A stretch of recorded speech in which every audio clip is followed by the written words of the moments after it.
سلام زي خبركم تخاطلتي بين تي في نلو محموس حدا حمله زي تدالو علتو زيناتات يزلكم مصيلخو كموترو كيساف فصام مدباتنا نخت كتاتلونا ندعدمكو بقدامنت ارئيسته زينا لعلوي وتدرو لوخ غبصي بزعوا ኢትዮጵያ ተወስዶ ዘላሱ ጉምታት በዝምልከት መስመራት ሱዳንን እዋናዊ አብ ወንበር ሕብረት አፍሪካን ተመያይጡ አህጉራዊ ማዕከል ገንዘብ ንሱዳን ልዕሊ 2.5 ቢሊዮን ዶላር ከምውልዩ ሶማሊያ በ10 ጥቅምቲ ሓድሽ ፕሬዝዳንት ክትመርጽያ ንኸተማታት ሸረን ማይ ጸብርን ዘራኽብ ድልድል ተከዘ ከም ዝፈረሰ ተገሊጹ حدش ألبوم هاجالو هونديسا درجة علم لخوي مشطه تقوصاصيرو تيك توك لعلي شوعات مليون ناي هصاناتيوم زبلوم حسابات كم زعصون ካልእን ዝድህስ ዜናታት ሒዘልኩም መጽለኹ ሰናይ ናይ ምክታል ግዜ እንዳተመነኹ ኣብዛ ቻናል ድማ ናይ ወትሩ ተኸታተልቲ ንኽትኮኑ ሳብስክራይብ ክትገብሩ ብኽብሪ ዕድመኩም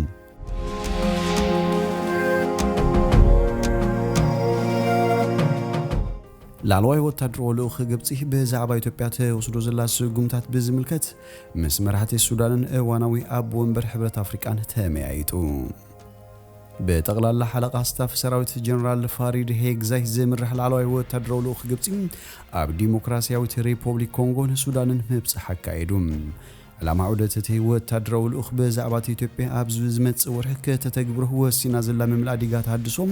بزملكة مسئوانوي أب ومبر حبرة أفريقيا بريزيدنت ديمقراطية ريبوبليك كونغون فيليكس تسيديكي نمز الرابيم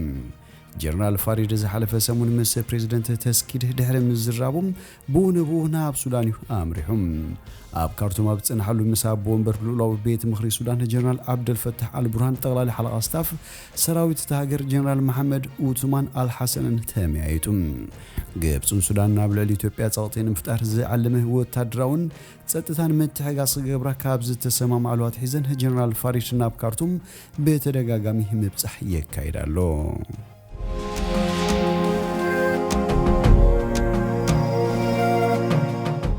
አህጉራዊ ማዕከን ገንዘብ ንሱዳን ልዕሊ 2.5 ቢሊዮን ዶላር ከምውልዩ እትም ወላ አውሽት 3 ዓመታት ንሱዳን ከወሃቢም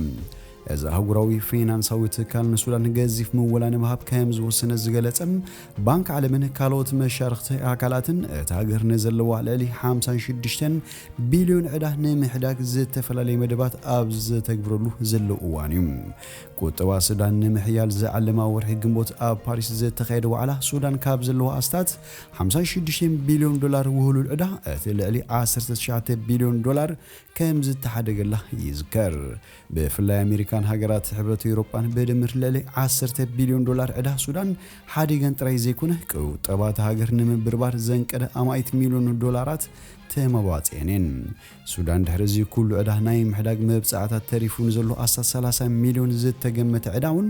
መኽፈሊ ወይ መሕወይ ዝኸውን ኣብ ሀገር ምዕራባዊ ወፍርታት ክትተባባዕ ዝዓለመ መድባት ከም ዘሎ ባንክ ዓለምን አህጉራዊ ማዕከል ገንዘብን ብወገኖም ይጠቕሱ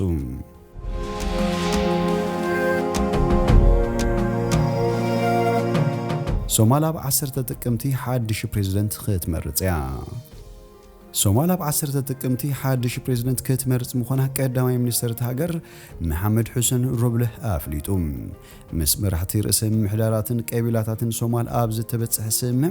ወኪላቶም ብምልኣኽ ሓድሽ ፕሬዝዳንት ከም ዝመርጽዩ ተቀዳማይ ሚኒስትር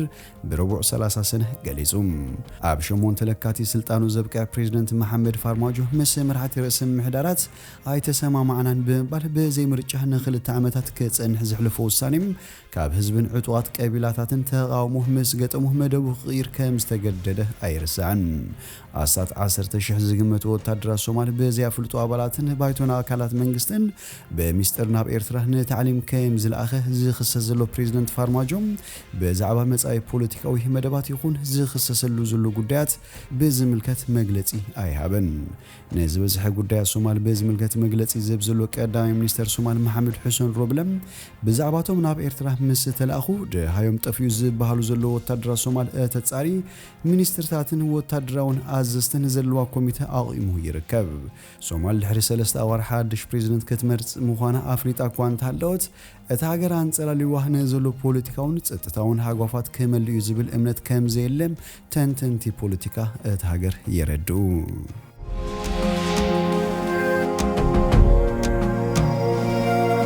ንኸተማታት ሽረን ማይ ጸብርን ዘራኽብ ድልድል ተከዘ ከም ዝፈረሰ ተገሊጹ ትካል ገባሪ ሰናይ ኢንተርናሽናል ሬስኪዩ ኮሚቴ IRC ድልድል ተከዘ ምፍራሱ ከም ዝሰምዐን በቲ ዝበጽሕ ዕኖት ከም ዝሓዘነን ገሊጹ IRC ሎሚ በትዊተር ኣብ ዝርግሑ ሓበሬታ እቲ መስመር ካብቶም ናብታ ብሰንኪ ኩናት ኣብ ዓዘቕቲ ሰብኣዊ ቅልውላው ኣትያ ዘላ ትግራይ ሰብኣዊ ሓገዝ ንምብጻሕ ኣዝዮም ወሰንቲ መንገድታት ሓደ ከም ዝኾነ ገሊጹ መፍራስ እቲ ድልድል ቀረብ ሰብኣዊ ሓገዝ ብዝገደደ ክተዓናቐፍ ዝገብር ከም ዝኾነ ዝገለጸ እቲ ትካል ናብቲ ክልል ዘይተገደበ ቀረብ ሰብኣዊ ሓገዝ ክፍቀድ እጽውዕ ኢሉ ካልኦት ምንጭታት BBC ብወገኖም ትማሊ ኣብቲ ከባቢ ኣብ መንጎ ሓይልታት ትግራይን ፍሉይ ሓይሊ ኣምሓራን ከቢድ ኩናት ከም ዝነበረን ሎሚ ንግሆት ንከተማ ሽረን ማይ ጸብርን ዘራኽብ ድልድል ከም ዝፈረሰን ገሊጾም ሓይልታት ፌደራል ካብ ርእሰ ከተማ ትግራይ መቐለ ምስዓቡ መንግስቲ ሃገር በይናዊ ተቑሲ ደው ናይ ምባል ኣዋጅ ዝኣወጀ ኮይኑ ወሃበ ቃል ሓይልታት ምክልኻል ትግራይ ኣቶ ጌታቸው ረዳ ግን ኩሎም ሓይልታት ካብቲ ክልል ተጸራሪጎም ክሳብ ዝወጹ ኩናት ደው ከም ዘየብሉ ንወኪል ዜና ሮይተርስ ገሊጹ ምባሉ ይዝከር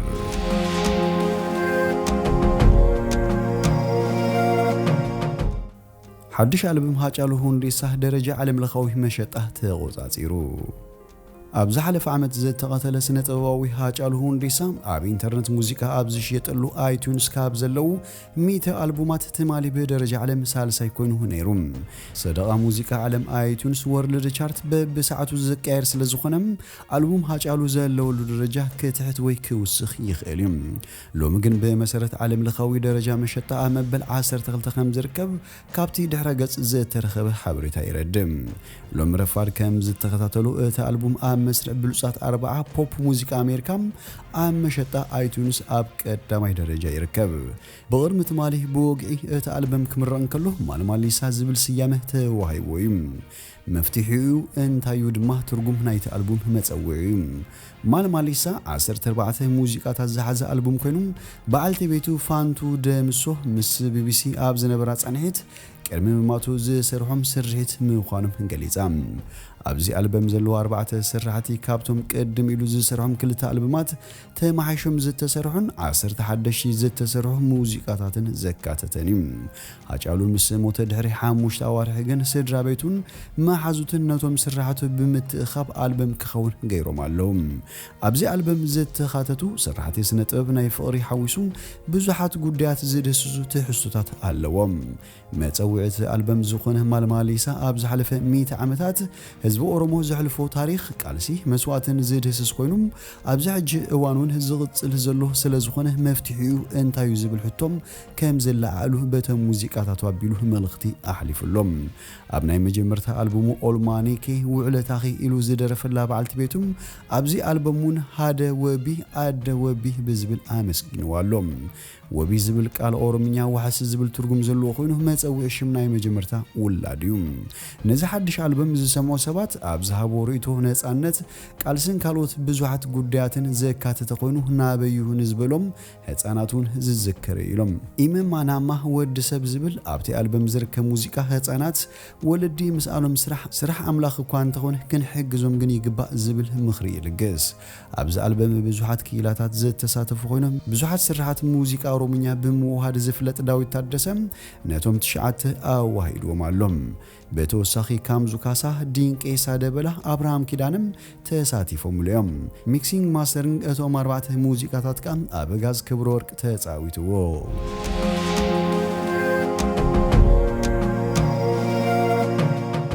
ቲክቶክ ልዕሊ 7 ሚሊዮን ናይ ህፃናት እዮም ዝበሎም ሕሳባት ኣጽዩ إذا حصرت فيديوهات زرقح تيك توك زي تبعنا متكبرين أزيز على حسابات حدا ميتاويت كاب تغلى الله تتكمتو تراي كامز هونيو إذا حبر تيك توك كاب 10 عامات نلعلي أدميهم كتكمل زخوله ما تكبروا خينه بكوتتيتات أزيو فتويوم تيك توك እንደዚህ ብዙ حسابات بحد ጊዜ ከዓጽ ወዚህና የመጀመርቱ እዩ በመዳይ ተሓታትነትን ግሉጽነትን ትካል ዝያዳ ድዕ ዝፈጥር ከም ዝኾነ እዩ ኣብ ጸብጻብ ወስፊሩም ኣብቲ ጸብጻብ ዞም ዝስዕቡ ነጥብታቱን ሰፊሮም ነይሮም 61,551,327 ንሕጊ ቲክቶክ ዘጠሓሱ ተንቀሳቃሲ ምስልታት ተደምሲሶም 82 ሚእታዊት ካብቶም ዝተደምሰሱ ተንቀሳቃሲ ምስልታት ዝኾነ ሰብ ከይራእዮም እንከሎ ዝተደምሰሱ ክኾኑ እንከሎ 91 ሚእታዊት ካብ ተዓዘብቲ ጥርዓን ከይበጽሐን እንከሎ ዝተደምሰሱ እዮም 93 ሚእታዊት ካ ኣብ ቲክቶክ ምስተጻኑ ኣብ ውሽጢ 24 ሰዓታት ዝተኣለዮም 1,921,900 መዋዕውዒታት ሕግታት ናይ ቲክቶክ ዝተሓስዮም ተባሂሎም ተኣልዮም ብሓፈሻ ምስ ናይ ትሕቲ ዕድመ ሓዊስካ 11,149,514 ሕሳባት ንሕጊ ቲክቶክ ጥሒሶም ዝተባህሉ ሕሳባት ጠቕሊሎም ተዓጽዮም ኣለዉ ቲክቶክ ንትሕቲ ዕድመ ክከላኸሉ ይኽእሉ ዝብሉ ሓድሽ ሕግታት ከም ዘተኣታተወ ዝገልጽ ዘሎ ብመሰረት ዝሕጂ ወፂኡ ዘሎ ሓድሽ ሕጊ ትሕቲ 16 ዓመቶም ተጠቀምቲ ቲክቶክ ኣብ ኣጠቓቕማ ናይ ጽሑፍን ናይ ቪድዮ መልእኽቲ ከምኡውን ኣብ ቲክቶክ ዝልጥፉ ተንቀሳቓሲ ምስልታት ዝድርግ ሕጊ ኣተኣታቲሎም ሓላፊ እምነትን ድሕነትን ትረስት ኤንድ ሴፍቲ ቲክቶክ ኮርማን ከናን ኣዘዝ ወሰድናዮ ስጉምቲ ንህፃናት ንምክልኻል ዘለና ተበግሶ ዘጉልህ እዩ ካብዚ ኣሊናዮ ዘለና ሓሳባት እቲ ዝበዝሐ ናይ ትሕቲ ዕድመ ነይሩ ድሕሪ ምባል ቲክቶክ ን13 ዓመቶምን ልዕሊኡን ከም ዝኸውን ጌርና ኣመቻችናዮ ኣለና ኢሉ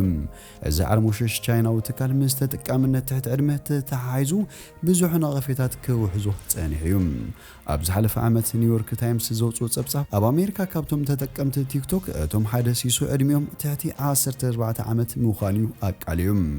ደራሲ ቲክቶክ ቡም ዝተባለት መጽሓፍ ክሪስ ስቶከል ዎከር ሓደ ካብ ብድሆታት ናይ ቲክቶክ ኣብ ምልላይ ቁኑዕ ዕድመ ተጠቀምቲ ይብል ብምስዓብ ንዝሓለፈ ዓመታት ኣብ ዕድመ ዝብል ዝተወለድካሉ ዕለት ወርሒ ዓመተ ምህረት ትምዝገብ እቲ ቁኑዕ ዕድሜኻ በዘየገድስ ዓመትካ ልዕሊ 13 ጌርካ ትመልኦ ሕሳብ ናይ ቲክቶክ ይህልወካ ነዚ ንምቕራፍ እቲ ትካል ዝተራቐቐ ኣገባብ ከተኣታቱ ከም ዝነበሮ ዘሰሓት ኣይኮነን ይብል ቲክቶክ ኣብ ኣተሓዛ ሰነዳት ተጠቀምቱን ክንቀፍ ጸኒሑ እዩ ኣብ ዓባይ ብሪጣንያን ሕብረት ኤውሮጳን ንሚልዮናት ህፃናት ዝወከለ ንኣተዓቐባ ሰነዳት ተጠቀምቲ ዝምልከት ክሲ ቀሪቡሉ ነይሩ ቲክቶክ ብወገኑ መሰረት ዘይብሉ ክሲ ብምባል ነቲ ክሲ ክቃለሶ ምዃኑ ገሊጹ ነይሩ ኣብ ወርሒ ጥሪ ናይ ዝዓመት እውን ጓል 10 ዓመት ጣልያናዊት ህፃን ኣብ ቲክቶክ በተጠቀምቲ ዝግበር ዝነበረ በዳይ ውድድር እናተወዳደረትን ከላ ህይወታ ስለ ዝሓለፈም ቲክቶክ ሕሳባት ትሕቲ ዕድመ ክዓጹ ዓብይ ጎስጓስ ክካይድ ጸኒሑ እዩ